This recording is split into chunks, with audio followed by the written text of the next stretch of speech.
እንግዲህ ከዚሁ ከንጽህና አጠባበቅ ጋር በተያያዘ ብዙ ጊዜ ያው ከተማችን ውስጥ የሚነገሩ ነገሮች አሉ። ብዙ የተስፋፋም ነገር አለ። የወይባ ጢስ የሚባል ነገር አለ። ወይባ ጢስ በተለይ ደግሞ ለወለደች ሴት በጣም ጥሩ ነው። ወገቧን ህመሙን ይቀንስላታል፣ ፈሳሽ ይቀንሳል፣ ማህፀን ይሰበስባል፣ ጥሩ ያደርጋል። እንደዚህ አይነት ነገሮች አሉና እንግዲህ በተለይ ወልደው የተነሱ ሴቶች ሩጫቸው ወደ ወይባ ጢስ ነውና ሳይንሳዊ ነገር አለው። ምንድን ነው ወይባ ጢስን? አሁን በእኛ ሳይንሳዊ መሰረት አድርገሽ ስታየው ስቲም ወይም ሳውና ብለን እንየው።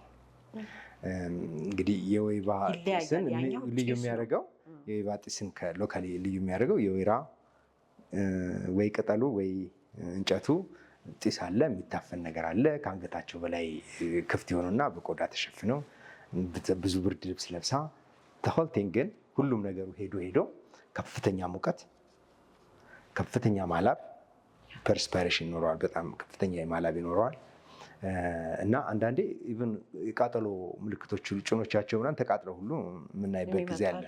ተቃጥሎ ስልሽ ሙሉ ለሙሉ እንደ በርን ሳይሆን ግን በከፍተኛ ሙቀት ምክንያት ቆዳቸው ወይቦም በመቀነስ ማህፀንን ወደ ቦታው በመመለስ ምንም አይነት ሳይንሳዊ የሆነ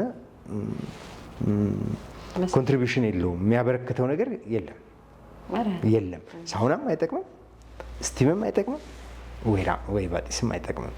ራዘር እንደውም ኦቨር ክሊንስ ያደርገውና ከአግባብ በላይ ያጸዳውና ከአግባብ በላይ መጽዳቱ ኖርማሊ መኖር ያለባቸውን ባክቴሪያዎች ያስወግዳቸውና መኖር የሌለባቸው